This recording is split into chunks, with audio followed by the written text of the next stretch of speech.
Dorian Blake, a brilliant but eccentric book hunter and self-confessed bibliomaniac, heads the small firm Blake Associates Literary Investigations in San Francisco.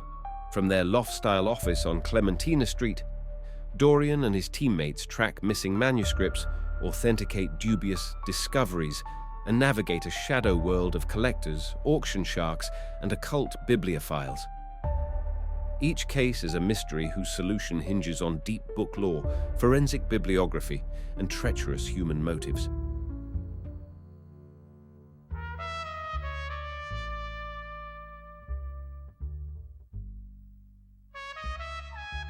Palimpsest, a Codex Chronicles mystery, featuring Dorian Blake, Meera Patel, Clara Havelock, Leo Salgado.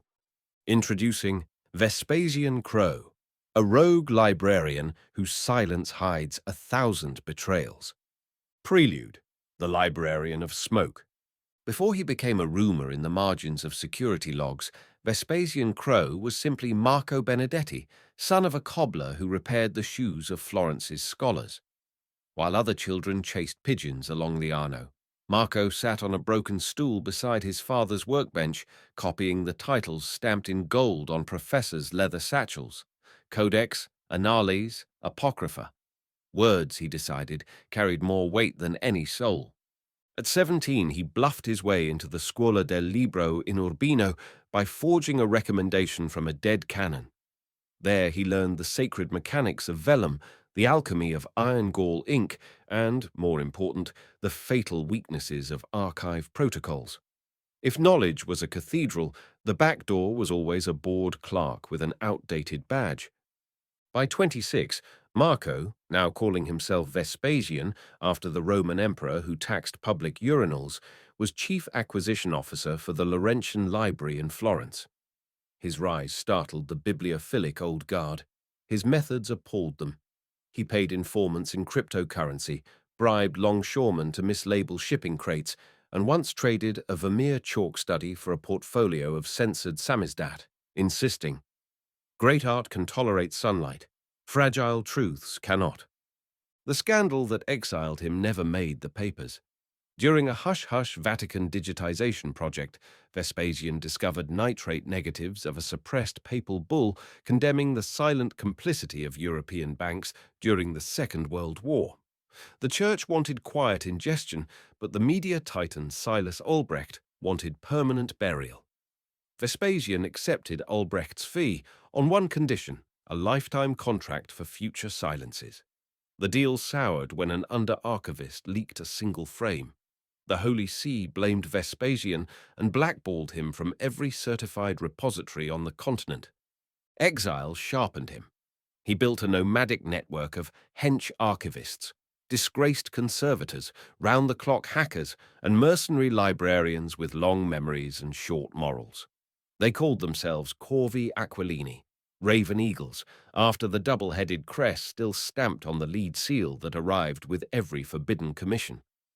His calling card became a raven embossed on ebony paper beneath the motto Omnis Pagina, Servi Me, every page my servant. When a centuries-lost manifesto vanished from a Zurich vault or a dissident's diaries combusted in a Prague museum freezer, curators muttered the same name, Vespasian Crow. Yet he claimed no ideology, only equilibrium. Histories, he once told a frightened monk while loading confiscated scrolls onto a freight lift, are like tightropes. Too much weight on either side, and civilization topples. I merely trim ballast.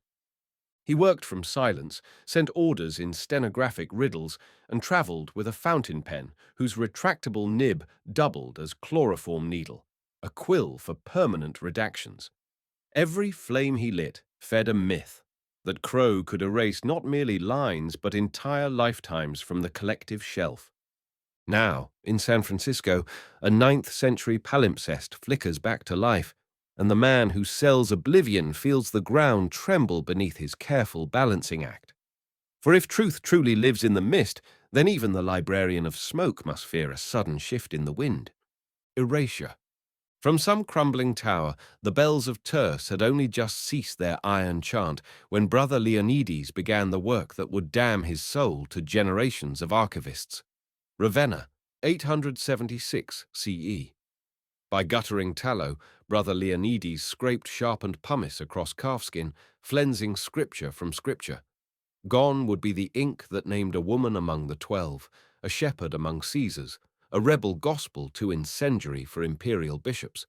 Leonides's orders came sealed with lead, bearing the aquiline crest of the Scriptorium Benedicti. When the last silver word surrendered, he overwrote the parchment with a safer homily, one praising silence. Each stroke felt like treason, yet the abbot's earlier sermon thundered in his skull. Ink is cheaper than blood. Better erasure, Leonides reasoned, than another round of soldiers trampling the cloister gardens. Still, a thought burned louder than conscience. If truth was too bright, perhaps it needed only a finer lantern. Yet before he stitched the quires, he scrawled a marginal plea in Greek. I alithia zi en tu achlia. Truth lives in the mist. A millennium later, that same palimpsest would resurface. The ink might be hidden, but the words were still alive, and people were still willing to kill for them. The manuscripts whisper. Fog slithered under Pier 26, San Francisco, where local auction house Argosy Pacific prepared its spring rare book sale. The loading dock smelled of machine oil and briny wind, while inside, halogen track lights made glass cases gleam like small altars. Lot 147, Codex Familiarum, 9th century parchment, overwritten Eastern Mediterranean origin, looked unassuming. 10 double-column leaves bound in later goatskin. The preview catalogue dismissed it in 2 lines, patristic sermons, marginalia rubbed, yet cataloguer Junwei had spent 3 nights running stealth tests on the binding glue, the ink spectra, the watermarks few eyes cared to check. 2 days before the gavel, Jun murdered her own hush by texting Dorian Blake at 2:30 a.m. Your kind of trouble. UV fluorescence shows erased gospel under homily 5. Someone tampered WAM spectrograph logs. Please come. By dawn, Argosy staff found Jun dead, neck broken at the bottom of a mezzanine spiral, her phone smashed. Police flagged accidental fall. Blake flagged something else. Her message vanished from his phone, wiped remotely. Someone covered his tracks with librarian precision. Blake stood at the cordon, rain dripping off his fedora brim, remembering Jun as the intern who once diagrammed the trivial differences between 2 Aldeans on a cocktail napkin. Now she was evidence, and someone with very white gloves had made sure no loose data remained. Blake and associates mobilize. At the loft, thunder growled beyond corrugated skylights. Blake, tie loosened, stared at Jun's cached metadata. Leo resurrected from cloud fragments. Blake. She caught an erased gospel page. Somebody deleted evidence, then staged her fall. Leo. I'm betting our killer is still inside the auction house's network. Logs show route commands from Vespasian. Mira, peering at screen. Vespasian. Roman emperor turned librarian at the Capitoline. Clara. Or a pseudonym for someone who thinks he's emperor of archives. Blake's gut churned. Meet Vespasian Crow. I've read rumor threads. Ex-chief of acquisitions for the Laurentian Library, until a scandal buried in non-disclosure. Collectors whisper he can make any provenance disappear. Thunder cracked again. Punctuation or omen? A fluorescent bulb flickered overhead, as if seconding the warning. Cold room recon. Under pretense of consulting on Syriac fragments, Blake and Mira gained access to Argosy's humidity-controlled vault. The palimpsest rested on a foam cradle. A misplaced conservator's glove lay nearby, goat leather, inside curiously dusted with faint blue grit. A junior security guard hovered, anxious.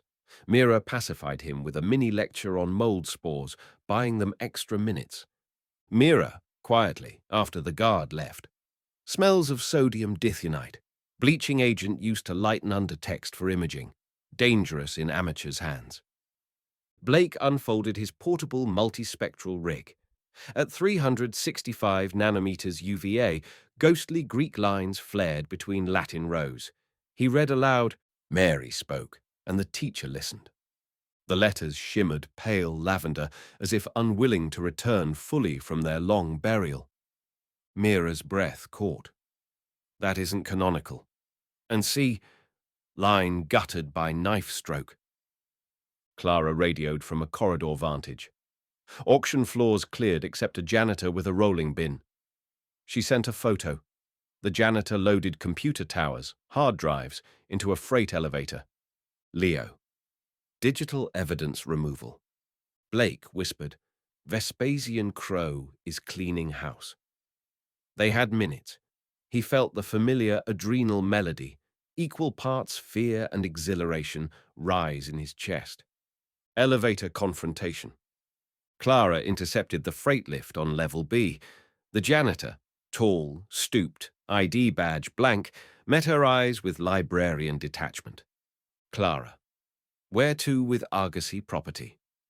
Janitor, quiet tenor. Transfer order. He tugged a clipboard, blank sheet. Clara, smiling thinly. Mind if I sign? She shoved the emergency stop. The janitor sighed, pulling a fountain pen whose nib shimmered needle-sharp. Clara dodged as he slashed. The nib nicked her coat sleeve, releasing acrid chloroform vapor. He pivoted, but Blake arrived, swinging a camera tripod. The pen flew. The man bolted down the service stairwell. 3 flights below, he vanished into a loading bay, leaving a calling card taped to the exit latch. Heavy laid paper, embossed with a raven and one Latin motto. Omnis pagina, servi miei. Every page, my servant. Leo cracked the warehouse network moments later. Root user Vespasian purged Junway's data while the janitor loaded the drives. They were up against a phantom who wielded both knives and code. Mira knelt, pocketing the fallen pen. Custom resin barrel, micro-etched with the aquiline crest. To Rome by proxy. Jun's autopsy yielded sodium dithionite traces beneath her fingernails. She'd been bleaching the palimpsest hours before death. Mira reconstructed her spectral images from a half-saved temp file. Page 4 contained a partial genealogy diverging sharply from canonical Gospels, listing Mariamne as first apostle.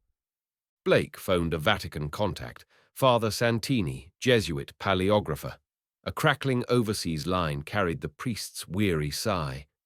Santini. A Mariamne Gospel. Feral territory. The congregation suppresses apocrypha with political charge. Careful whom you rouse. Blake. Too late.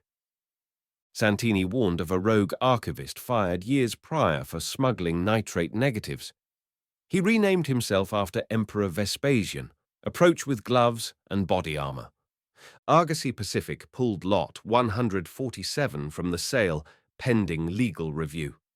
Insurance evacuated the codex to a secure off-site vault by dawn. 5 hours later, that same vault imploded in flames. Sprinkler valves had mysteriously failed. The codex was presumed ash. News outlets called it a freak chemical fire. Blake called it a rehearsal. Smoke without fire. Except Mira discovered a char pattern inconsistent with parchment. The incinerated object weighed more. They torched a decoy. CCTV revealed a courier van swapping crates earlier. Stenciled Capital Courier mounted. Its plates traced to an abandoned yard in Dogpatch. Clara and Blake found the van torn open, but inside a smaller lockbox remained, maybe overlooked by thieves. Combination. Burned. Clara listened to tumblers, cracked it. Within, parchment scrap, gloved in chemical ice packs. A note. Follow the palimpsest's cousin. Pier 70. Doc D. Tonight. J. Junway's initial. Her insurance or trap? Blake stared at the scrap. Under oblique light, it revealed Leonides's marginal Greek in miniature, as though urging them on. Dockside exchange. Fog swallowed Pier 70's rotting pilings. At Dock D, a decommissioned submarine tender loomed. A single deck light haloed a tea table where an elderly Chinese woman sat, cane across knees, Professor Jiayi Zhou, notorious freelance textualist. Zhou, voice thin but clear. Jun was my student. She died for curiosity. I am older. I choose vengeance. The Palimpsest is alive aboard this vessel, but booby-trapped. We raid the lion's den together, or not at all. Clara swept a thermal scope. 3 heat signatures on deck, 2 below. Blake nodded. We go together. Below deck smelled of mildew and beeswax. In the central chart room, under protective mylar, lay the Palimpsest, original, unscathed. Vespasian Crow emerged from shadows, tweed suit immaculate, spectacles glinting serpent green. Crow, Dorian Blake, word thief, narrative mongrel. Blake, rogue librarian, empire of stolen silence. Crow, smiling. Silence is immoral. It obeys whoever wields it. Crow gestured. 2 hench archivists leveled suppressed pistols. Mira glanced at ventilation diagrams she'd memorized. She flipped a valve, releasing dry ice vapor. Confusion.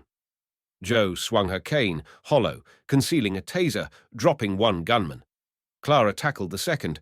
Crow clapped slowly and stepped back, triggering an incendiary charge beneath the parchment. Crow. Ashes again, Mr. Blake. Enjoy the pyres you chase. He disappeared through a bulkhead, automatic doors sealed. The charge hissed, magnesium bright. Leo, remote via comms, patched into vessel's panel, overriding locks. Mira hurled a spill blanket over the flare. Blake yanked fire suppressant halon. Flames died, but not the parchment. Under scorch, hidden text fluoresced stronger, heat releasing trapped ink. Mira, eyes wide. Thermochromic revelation. Crow tried to destroy it, instead enhanced it. Blake allowed himself a grim smile. Sometimes manuscripts bit back. Decoding a heresy. Back at the loft, Joe, Blake, and Mira photographed every underlayer. The erased gospel spoke of a female disciple ordained to teach, of treasury funds used for the poor, of empire taxes condemned, tale enough to unsettle centuries of doctrine and destabilize art market power, charters, indulgences, valuations. Joe. Crow sells silence to the highest bidder. Someone rich fears this narrative. Blake. Who benefits if church archives remain unquestioned? And who bankrolled Crow after his exile? Leo traced shell companies funneling into Capital Courier. Aquili Foundation, chaired by media tycoon Silas Albrecht, zealot collector of orthodox relics. Albrecht's estate in Hillsborough housed a private chapel rumored to store contested manuscripts until they quietly disappeared. Mira zoomed in on a ledger page, revealing Albrecht had once donated heavily to a Vatican digitization fund, exactly the project that fired Crow. Motive, meet means. Hillsborough heist. Clara mapped estate security. Motion LiDAR, pressure lawns, ex-Mossad guards. They planned a Trojan infiltration. Blake as appraiser delivering a 13th-century psalter forged convincingly by Joe. Mira would pose as conservation chemist. Clara slipped in via drainage culvert. Leo hacking security loops from a drone van. Inside the chapel library, Albrecht, a glacial man draped in vestments, more banker than bishop, examined the psalter. Albrecht. The scribe's hand is Parisian, yet the rubrication is Catalan. Curious. Blake. Pleasant. Palimpsests teach us geography is fluid.